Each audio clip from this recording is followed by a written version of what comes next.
Hey, folks, my name is Bill Cook, and you're looking at Derek the Dumbass Dombeck.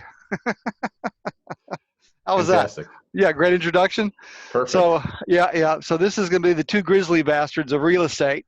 I like having that as a handle on this stuff. But what we want to talk about is most investors are terrified of actually talking to a homeowner, whether it's on the phone or God forbid you're face to face. It's like, what do I do at the kitchen table? What do I say? And right now you have one of the best guys I've ever met in my lifetime when it comes to being on the phone with somebody or being at the kitchen table. So you know the background. The last couple of years, as Kim and I do our travels in our motorhome across the country, we always end up, whether he wants us to or not, in Derek's driveway for about a week or so, sometimes a little bit longer. Um, anyway, so when we're there, yeah, our motorhome is sitting right outside his house, and he goes to the office every morning, and he's in there in the evening, and he has his office window open, and I'm sitting outside my motorhome usually, and I can hear him.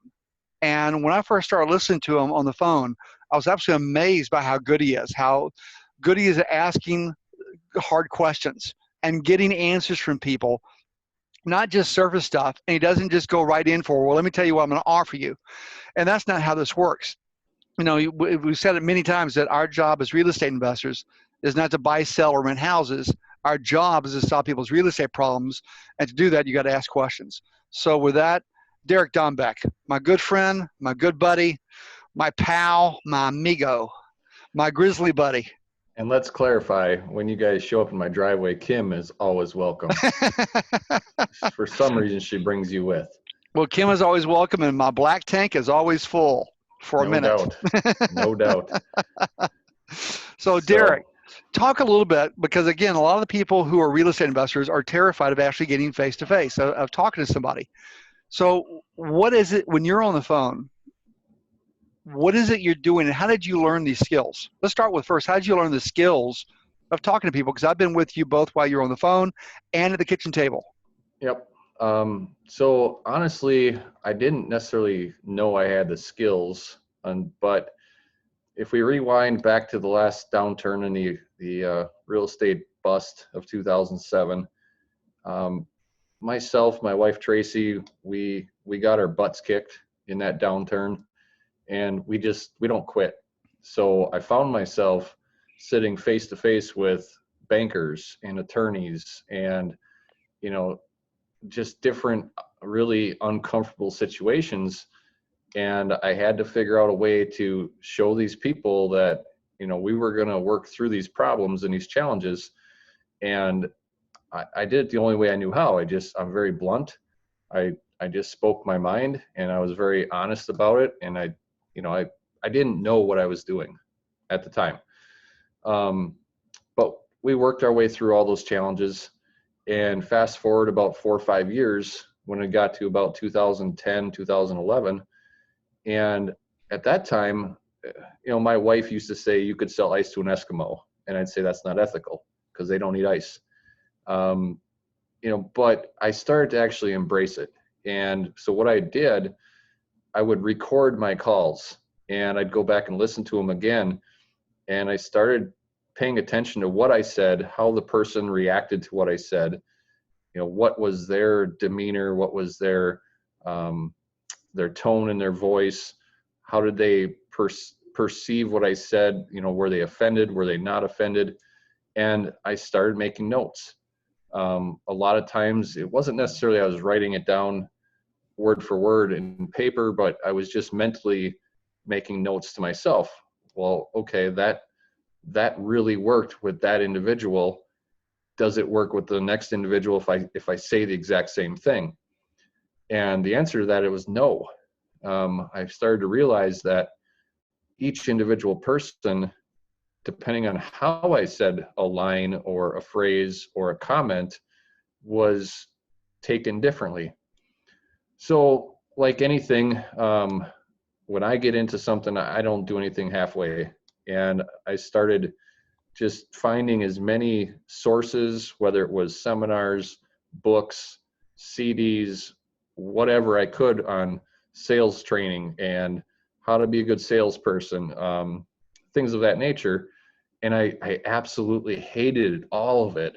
Like, it just came across so cheesy to me and sounding like a used car salesman. Um, and the mantra of make enough phone calls or get in, face to face with enough people. It's just a numbers game. I called BS on that. I really didn't believe it. And so I finally found a couple of decent books that I guess they resonated with me really well, and how my personality type is. And it started talking about when you're face to face with somebody or on the phone with somebody, figuring out what type of a person you're dealing with as quickly as possible. And I'll give you an example, Bill. If I were talking with you versus our good friend Dyke Spotiford on the phone or in person, there's a big difference in personality type between you and Dykes. One of them we like better than the other. You decide. But the reality is, if I approach, no offense taken. perfect. The reality is, if I approach you and Dykes, even if I was asking the exact same questions, I have to ask them in a different way, different tone, a different manner, because Dykes is very, very analytical. And you're analytical, but you also are a quicker decision maker than Dykes is. And I've known you both for a long time, but even if I just met you, it wouldn't take very long to see that, just in how you carry yourselves, how you answer questions, your personality. Those are all little hints that you need to figure out as quick as you can. So going back to my conversation with Dykes versus you, I would want to go at Dykes with more of an analytical, data-filled pitch. With you, I would still have data, but I know that you can make decisions quicker, and that's really, honestly, that's how I get people to open up as fast as possible. So myself, I'm the furthest thing away from analytical as possible. I'm what's called a driver, meaning I don't need a lot of information. I'm kind of your ready, fire, aim type of person. I'll make a decision quickly, and I'll move forward and figure it out as I go. So if I'm dealing with somebody that's just like myself, it's much, much easier than if I'm dealing with somebody that is super analytical, which is the exact opposite of me. But I do have to realize who I'm dealing with, and I have to, structure my discussion accordingly. Does that make sense? Yep, it does. Okay. So in some of the books you read, do you remember what they are? Yeah, well, honestly, one of my favorite books is called Pitch Anything by Oren Klaff. And Oren Klaff also has a book that he put out called Flip the Script, which I've listened to. And I actually listen to more books than I read, just because I have a lot of drive time. You're in Wisconsin. Yeah, we should point out, where do you live? I live right in the center of the state of Wisconsin, and we're about an hour and 15 minutes from Green Bay, Wisconsin. And it's not uncommon for me to be driving 50 to 100 miles back and forth to an appointment or our house. Yeah, and you and I, we were on the phone one day, and this goes back about 3-4 years ago. We were just getting to know each other pretty well, and I was telling you that you need to, work that 5-mile circle. Yeah, right. Yeah. You started laughing, and anyway, so I was like, you shouldn't ask people a lot of information first. All I ever ask when I'm talking to somebody is, what's your address and when can we meet? But again, I have a 5-mile circle. You're in Wisconsin. Until I got there, until you took me around your area, I didn't realize how spread out everything was. And to have 1,000 or 2,000 acre farm, well, that's just kind of like normal. And I did not realize the type of driving you did. So if you're going to go drive an hour, hour and a half to go see a potential seller, of course you're going to ask a lot more questions on the phone than I am. And that's one of the things that I first noticed when I was sitting listening to you on the phone, the amount of information you were getting from people over the phone. And I'm not good at that, because I usually don't do that, because again, everything I have is in a 5-mile circle. Mm-hmm. But so when you're on the phone with someone, we'll get to face in a little bit. When you're on the phone with someone, what are you trying to learn? So the first thing I do with any person, I almost never talk about myself because none of that matters. You know, people tell you to build rapport, and building rapport is important, but not in a used car salesman kind of way. If I'm dealing, like, I'll just give you an example. We send out direct mail to probate leads. So if somebody calls me off of a probate lead, I lost my father years ago. You know, we've lost family members. We've been through probate.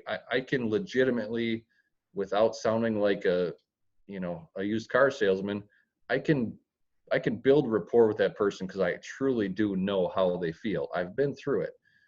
But when you walk in or you talk to somebody on the phone and you know the sales trick is look for something in their house and you know like a golf club and start talking about golf or whatever, it's so fake and they can read right through it very, very quickly. So on the phone or in person, the first thing I really want to do is just let them know that I'm there to come to a solution for their real estate problem or their financial problem. And what I do is I typically within the first couple minutes, I let them know that we have several different ways we could do that. And I actually had somebody challenge me on this a couple days ago on another podcast. And I said that I'm not giving them 3 or 4 offers. Like he was asking me, well, don't you confuse people by giving them 3 or 4 offers? And I said, I'm not giving them 3 or 4 offers. I'm telling them that we have 3 or 4 potential solutions right up front. And I'll give you my little elevator pitch, Bill, just so that everybody can hear it, because I do this a lot. So essentially, if Bill was my seller, I'd say, Bill, we buy properties in several different ways. All cash is typically going to be our lowest offer. But if that doesn't work for you, we can either take over your payments or potentially lease your property and maybe buy it at a future date or make payments to you over time if there's no debt. So I tell you all this just so you understand that we have more than one solution to your problem. And that's my elevator pitch, okay? The reason I do it that way, number one, and this is within the first 1 to 2 minutes, if I'm on the phone or in person with anybody. And the reason I do it that way is, first of all, they know that there's more solutions than, because they may have talked to several real estate investors already that are just all cash, 70% of ARV, less repairs, blah, blah, blah, right? So I want to set ourselves apart from everybody else. But the main reason I do it is I want to hear how they react to that 30-second elevator pitch. I'm going to be listening to the tone in their voice, the words they actually say, and they're going to give me information immediately. Like, for instance, they may say, I have to have all cash because I'm $10,000 behind in my mortgage, right? Like they can offer that up without me ever even asking a single question. Or they may say, you know, I just bought this house a year ago and, you know, we have a FHA loan, so there's no equity and we owe whatever. And I get these answers and I get people starting to tell me all this literally within that first minute or two after I give them my little elevator pitch. Or they'll ask me, okay, how do these other programs work, right? And so it leads them into them asking me questions more than me asking them questions. And that's the key to what I do, okay? To be honest with you, Bill, the way I put it and the way I explain it to people is I don't ever want the seller or the buyer, right? Because we're negotiating on both sides, but I don't want the seller typically to say yes to something I propose. I actually want them proposing a deal to me. I need to lead them to come to their own conclusion, which I already know the answers to, but I need to lead them to essentially believe that they came up with this on their own. And that's not that hard to do.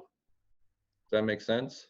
Yeah, so this kind of almost leads into a lot of people who are in investing nowadays started after 2012.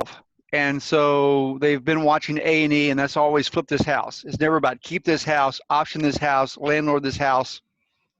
It's always flip this house. So often you'll see you've got to be into this property, using only one deal structure, which is the big damn hammer, which is 70 cents on the dollar minus repairs. Everybody's using almost the same formula. So before you talk to someone or before you meet with someone, do you already have the deal structure in mind? I don't. How come? Well, because you mean before I talk to them on the phone or Yeah, before before I you meet with before them in person? let's say they just send something in on the Oh, website, but you really haven't talked to them. Do you already know the deal structure you're going to pull out of the toolbox? no, I don't. And How the come? reason because for me, I don't care what the deal structure is. I know that we can do it no matter what. And so I'll give you an example. We have a deal right now that I could have bought for cash, and I made him a cash offer. I made him a terms offer. I made him two terms offers. And in the end, he picked the one that was 0% interest. And then we ended up buying the property from him with nothing down. He carried the financing at 0% interest. And I think we got a 6-year note on it. And then I'm lease optioning the property to my tenant buyer. And when I started that deal, we closed on that a few months ago. When I started on that deal, I didn't care how I bought it. If he would have accepted my all cash offer, it was a good deal. If he would have accepted my first terms offer, it was a good deal. If he accepted my second terms offer, it was a good deal. So I didn't have to have a predetermined structure for me. I had to have a structure that worked the best for him. And So how did you find out what would work best for him? so in that particular deal, it came down to, and I think it was within the first 2 or 3 minutes of the conversation, he's 72 years old and he doesn't need the money. He's just sick of being a landlord. And that's really what triggered my offers, right? Um, I knew what he paid for it at that point, and I knew that my cash offer was significantly less than what he paid for it 6 years prior. So in my own mind, I don't try and prejudge anybody. I've made that mistake for years. I think that's a huge mistake that most investors make. So if you get a call and there's absolutely zero equity in the property, a lot of people will just say, hey, I don't want to deal with that lead. There's no equity. I don't think you should prejudge anything. But it's easy to do, and most of us do it. But I looked it up. I saw what he bought that property for 6 years prior. He bought it for $55,000. My cash offer was $34,000. So I'm prejudging in my own mind, thinking, well, there's no way he would ever accept 34 grand. Shouldn't do that. I still made the offer. Then I made him the second offer, and this was all within the first conversation before we ever met in person. So on the phone, as we're talking through it, and I said, well, I could give you $55,000. That's what you bought it for 6 years ago. And I would be able to, do that for 5% interest. And we had already talked about what his rents were. And I did a quick calculation of what his cash flow numbers were in that particular deal. And essentially he was taking home $275 a month. And this is on a free and clear property. So he had room. Yeah, and admittedly, he knew the rents were low, but the house needed some work. So I'm running my numbers, and Bill and all of our friends, we typically have a calculator handy at all times, right? A mortgage calculator, a loan calculator, or whatever. And that's something I think is very important to have. But I knew approximately what I could pay in interest to get him a little bit more monthly cash flow without doing any work. And so I was running my numbers to try and put $300 to $325 a month in his pocket on a terms deal. And then my third offer was $70,000, zero down, 0% interest, 5-year balloon. And that's ultimately the one he accepted. And I had to, walk him through some different tax things. And, we discussed some stuff like that, which I won't bore you with, but that's ultimately what he accepted. And in the end, it didn't matter to me because all three deals, as I proposed them, were still a win-win. When you're asking the hard questions, there's one thing to sit back and say, well, how many bedrooms, how many bathrooms, how long have you owned the house, when was the house built? But when you start asking the hard questions, where does it hurt when you're poking? How did you learn to do that? I think I become very vulnerable myself on the phone. I show them my emotional side. I show them that I'm there to truly help them. And I am. If you're in this business and you're just trying to take advantage of people's bad situations, right now with this virus going on and things, I hear and I see a lot of people putting things on social media saying, we're going to be able to get such great deals because people are going to be losing their houses, and they're already getting ready to take advantage and rape and pillage. And I just don't believe in that. If you solve enough people's real estate problems, the byproduct of that is profit. You will make profit. But if you're coming in there raping and pillaging, they're going to see right through you. And you may get a few deals, but it's not a way to build a business. So I am genuine when I sit with somebody on the phone at the kitchen table. When they look at me eyeball to eyeball, they can know and they can feel that I'm there to help. So it's not really a hard question anymore when they feel like you're there to help. So if I'm asking somebody what do they own their property, how you ask that question is absolutely important. I've gotten really good at asking people if they're planning on dying anytime soon. And you want to do that with a little chuckle. Humor is a good thing. You want to use humor. And I wish you had some. yeah, well, I mean, Bill told me once upon a time I had a dry sense of humor, but I don't know what the hell he was talking about. Anyways, so if I'm going to deal with somebody that is, getting up there in age, like Bill in his 80s, you want to be able to, you want to be able to ask them some hard questions, but do it in a way that isn't going to offend them, and they know that you're asking for the right reasons. So this gentleman that was 72 years old, I'm not a big fan of balloons in loans, but his big concern was, well, I may outlive this transaction. And so I need to say, are you planning on dying anytime soon? But doing it in a very lighthearted way, and then explain with seriousness that if that were to happen, this deal is structured so that the payments go to your heirs. You get into some of those details. When I'm asking somebody what they owe on their property, I don't say, how much is your mortgage, or what do you owe on your property? It's very blunt. You can hear the tone in my voice, right? Yep. I'll typically, kind of roll it in there and say, do you have any debt on your property? And the tone in my voice is way different than when I asked the question the first two times. It's upbeat. It's kind of like, do you have any debt on your property? It's almost like, do you have anything there? Do you not? Right? It's just lighthearted. Getting good at that is really, really important. And usually, I would say 95% of the time, they're going to give you the exact number just with that one question if you phrase it and say it with the right tone.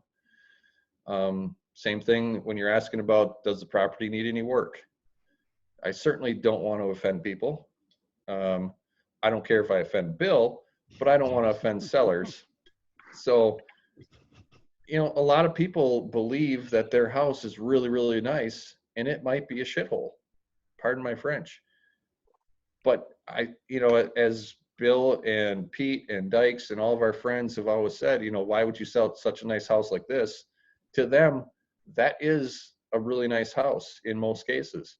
So I don't want to go in there and start badgering people and bashing their 1970s paneling and shag carpet, right? Because to them, that might be the nicest thing that they've ever owned. And Bill and I actually, you might want to tell this story, but I took Bill on a little tour of a house last summer, and it was a hoarder house, to put it politely.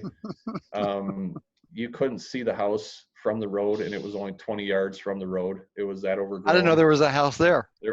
There wasn't hardly at all, right? And And it was a sensitive situation because we were dealing with the heirs to an estate. And this was their mother's house, and they had a lot of memories there. So we could have went in there and just absolutely tore it apart because it clearly needed a lot, but that wouldn't have gotten us anywhere. And ultimately we got that property under contract, even though Bill was there. I mean, he tried screwing me up, but I still got it. But you know, that is the truth. I think the first time I ever went with you, I said, I'm just going to sit here and listen to you. And that lasted Yeah, all for right. about 3 minutes, and I started talking, and then it wouldn't shut up.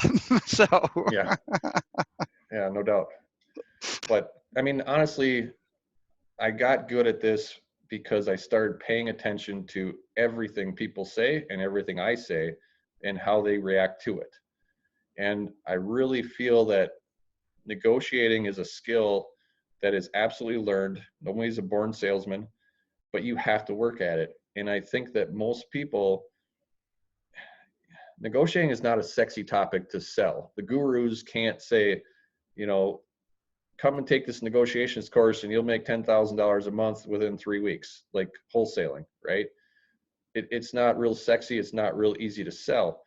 The reality is, I don't care if you're wholesaling, landlording, you pick it, whatever type of real estate or business you are in general, everything and every day is a negotiation, from contractors to bankers to attorneys to buyers to sellers. The list goes on and on and on and on and on. And it's the one thing that people in our industry, and quite honestly, every industry, spend the least amount of time getting good at. And so I got passionate about it. I really, truly want to be helpful to people. And the best way I can do that is to lead them to a conclusion that I already have in my mind, but I need to lead them to that conclusion on their own. And if they get there on their own, then they're going to be asking me to do the deal with them. what about if you did not ask the hard questions? Would you be able to structure the deals the way you do? Again, Bill, I mean, I know that you're saying they're hard questions, but I Let's don't, call it uncomfortable questions. yeah, When I'm out with a new person, I'm watching them, and they're not asking the questions they should. They're asking very surfacey questions. And if someone's going through the divorce, then you need to talk about the settlement. Who's getting what? And again, yeah. that's where you start getting a little bit more personal, and you have to be able to do that. But my question to you is, what if you don't? What if you just want to stay real surfacey and just talk about the house? Would you be able to structure the deals that you're able to put together? No, because if you're staying on the surface, you never get to their real problem. You never get to their real challenge. So how can you possibly solve it if you don't know the answers? And to me, it gets easier and easier as you do more deals because now you're using stories of past transactions or transactions that your friends or other people that you know have done. And so I don't want to be really blunt. If I'm dealing with some divorcees and it's a messy divorce, I don't want to talk about their divorce. I'm going to talk about a divorce that happened with a different deal that I did. And of course, I know it's real similar to what they're going through, but it's not going to offend them. It's going to open their eyes to some other possibilities. I'll use bankruptcy as an example instead of divorce because I see that more often than I see divorce.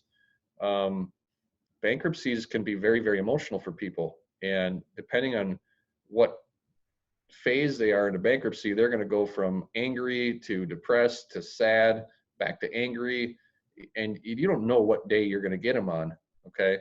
So instead of me poking the bear and getting them all fired up about their own bankruptcy, I'm going to talk about a different deal that I've done that involved a bankruptcy. And this is how we solved those people's problems.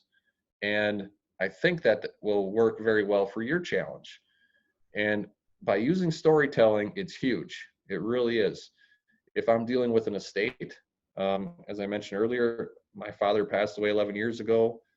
Uh, I'm not lying. I'm not making it up. We went through the probate. We went through all these challenges.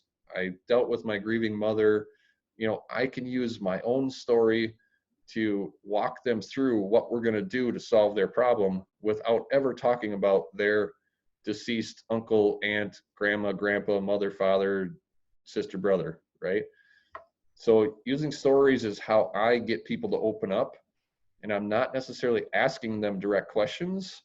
I'm leading them to open up and just tell me all of this stuff.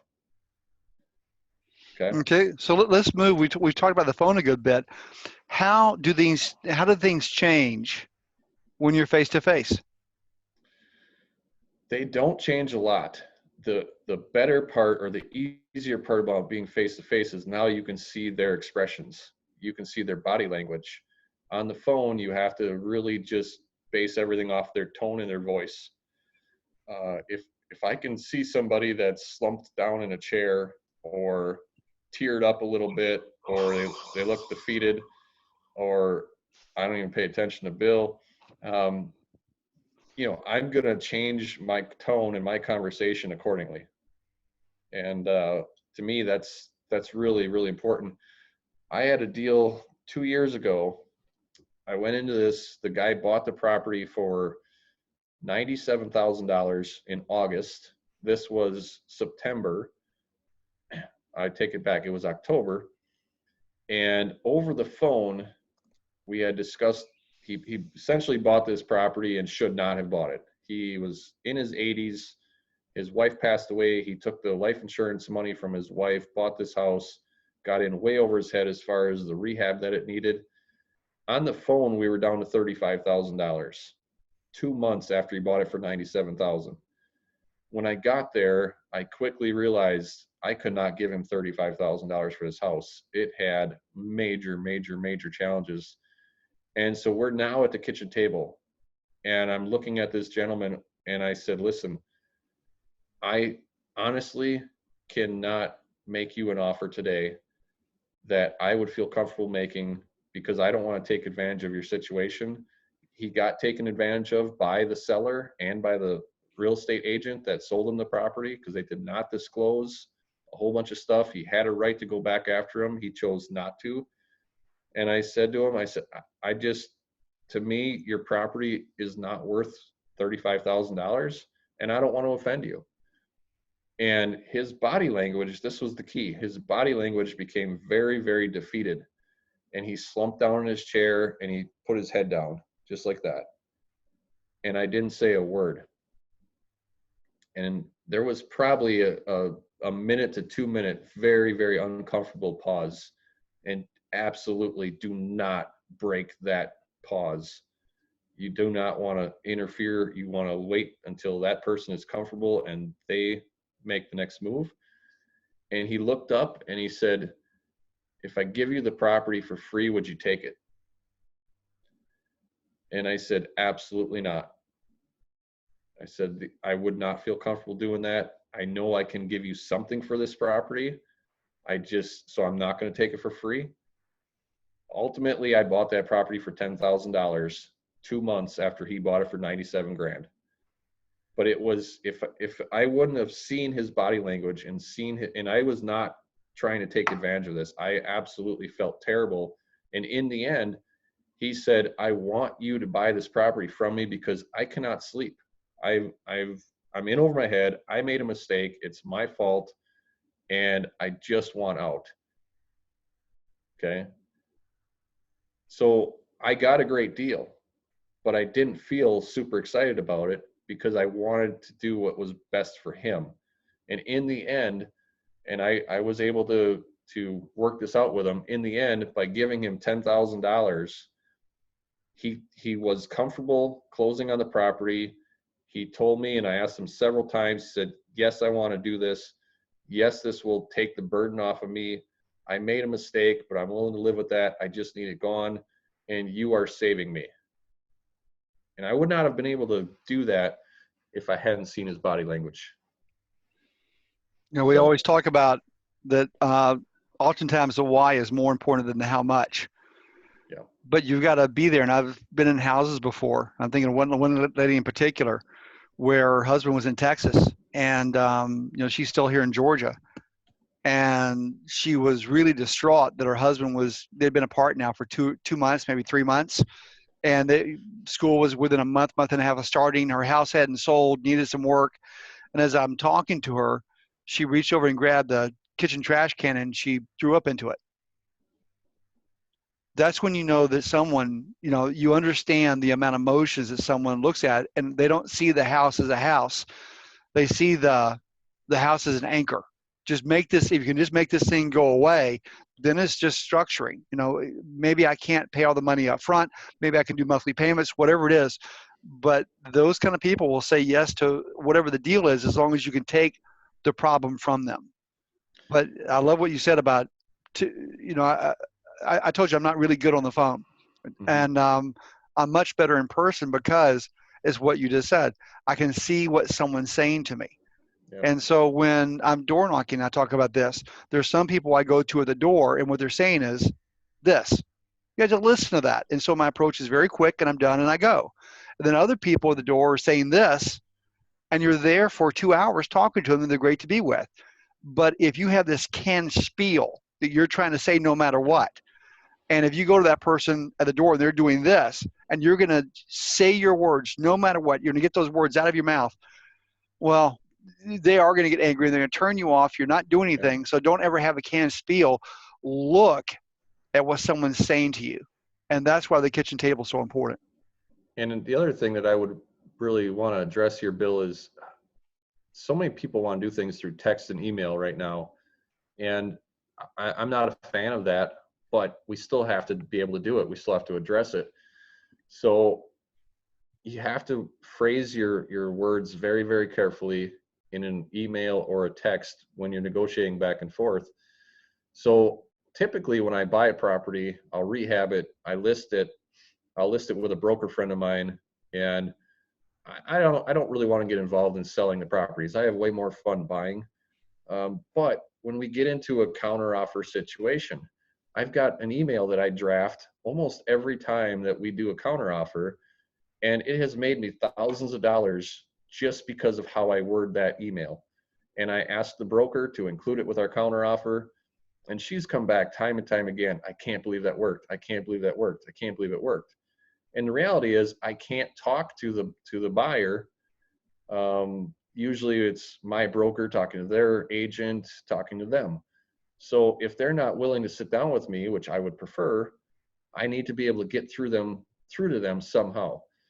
And so the short version of this basically is, it's a very respectful, positioned email. And I'll say, Mr. and Mrs. Buyer, I really hope that you, I'm sorry, I got to start over, Bill. Mr. and Mrs. Buyer, I really appreciate you taking the time to look at my property. We take great pride in our work, and we really want to make this a good home for you. The use of house and home are very, very important. So I always use home when I'm selling. I always use house when I'm buying. But I keep going in that email to say, I completely understand if this transaction doesn't work for you because the numbers don't work out. Just know that for me, it's not emotional, and it is just a business. But for you, this is a home, and I want you to make sure that this is exactly where you want to be for the rest of your life, or as long as you want to be to raise your family. So if you can see yourself coming to an agreement on this counteroffer, great. If not, I just really want to tell you how much I appreciate you taking the time to view my property, and blah, blah, blah, blah, blah, right? We just throw a couple more things like that in there. And it's all it is you're being respectful to them. You're thanking them for their time. You're thanking them for taking the care and the ability to walk the property. And especially right now with this virus going on, right? I mean, there's people that are just doing virtual tours, and they're scared to walk through a property.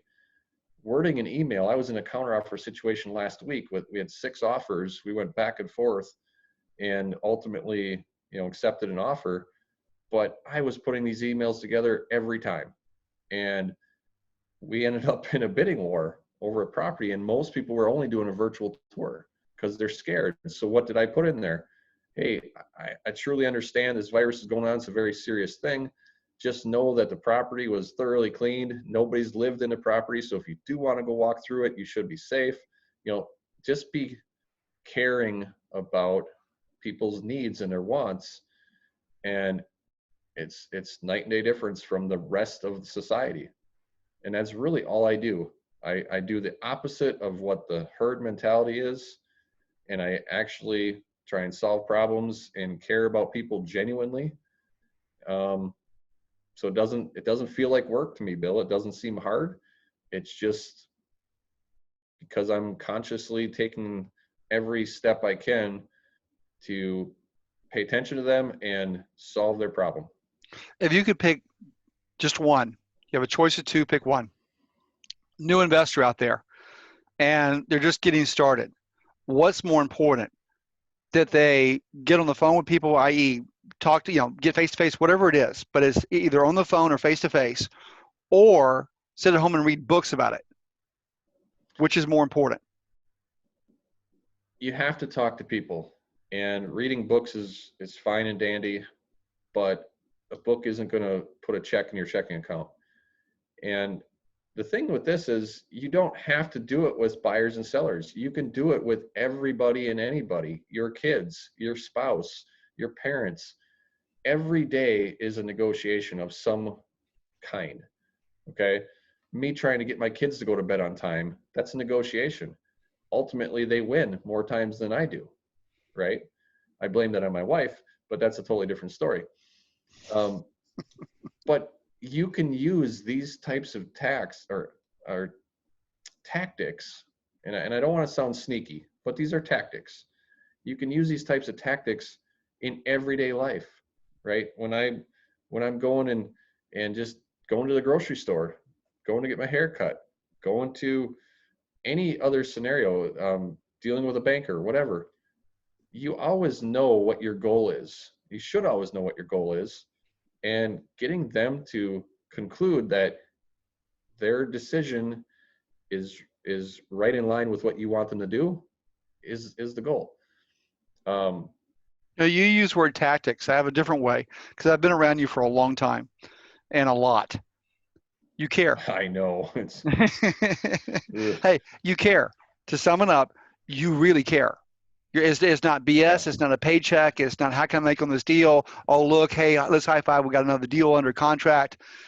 When you walk away, with the conversations we've had afterwards have always been about the person's situation, not about how Mhm. much money you can make. I've never heard you even have that conversation before. Now, well, that conversation will come up when we get home when we're doing numbers, but Mhm. you really do care about people.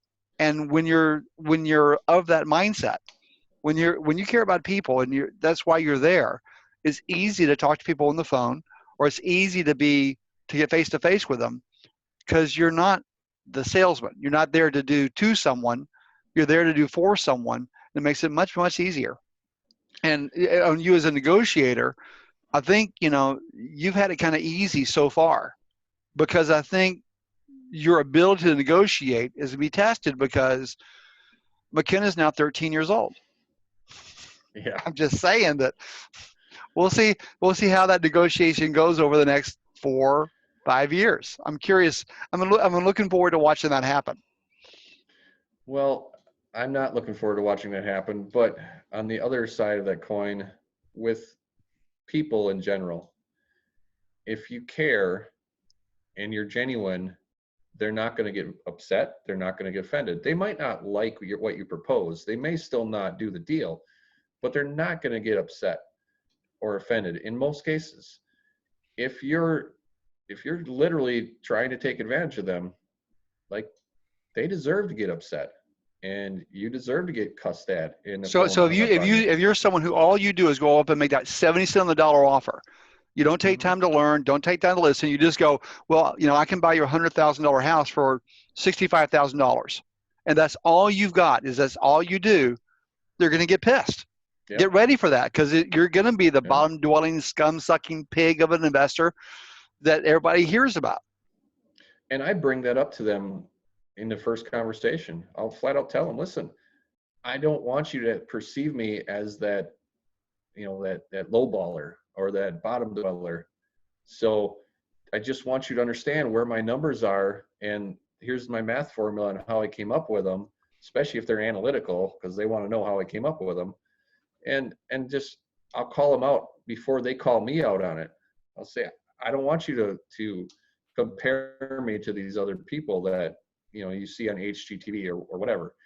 And I'll tell you, we did a deal last year, and this was just off of how we worded our letter. This woman got she was in foreclosure in Wisconsin. It's a much longer process than in Georgia where Bill is. So she got our letter, and out of 7 letters, I was the only person she called, and it was completely based off of how we worded our letter. And when she called me, we structured the deal over the phone before, because this was 2.5 hours away from where I live. So we structured the deal on the phone where I caught up her payments and brought her mortgage current and took back an option to buy her property, but we're giving her 2 years where we can't exercise our option. And everyone else there was a lot of equity in this property. There still is a lot of equity in this property. Everybody else just wanted to kick her out, kick her boyfriend out, and take advantage of the situation. So to me, we're still doing really, really well if they succeed, and we do even better if they fail. We hope they don't fail. But at the end of the day, if they succeed, we're making a 50% ROI. That's 50, not 15. So 50% ROI, not a bad day, Again, you as I've watched you talk to people, you're always straight up. Another word for that is honest. And give you an example of Derek's yeah, well, give you a good example of Derek's honesty. I know that you're probably sitting there and you're looking at me because I haven't been able to be at the bar, but you're thinking, look at all the hair that he has on his head. I mean, it's like I got a full head of hair almost, right? Yeah, sure. I'm working on my mullet, Bill. So I'm just gonna get pretty soon. And this would not be your first mullet. No, I've seen pictures. Yeah. Those are 30 years old though. It doesn't matter. I've never had a mullet, but anyway. Well, Derek, I really appreciate your time. Appreciate you sharing. And if people want to reach you, how can they reach you? You can find me on social media. Just look up Derek Dombeck. Otherwise, my email address, which is Derek, and that's spelled DEREK. My mother probably thought I wasn't going to be smart enough to take the long spelling of Derek, so she gave me the short one. So Derek at bestreifunding.com. That's our hard money lending business that we run. And otherwise, just call Bill's cell phone and ask him for my cell phone and blow his phone up, especially in the middle of the night. He loves that. Well, my phone's off in the middle of the night. But again, it does turn on because you and I, you get up early, I get up early. So we've had a number of conversations between 4 or 5 in the morning because you're on your way to a job site or go to meet with someone driving halfway across Wisconsin in the snow, which I think is hilarious. Yeah, just another day. Okay, buddy. I really appreciate it. Absolutely. Hope this helps somebody, and maybe Bill learned something too.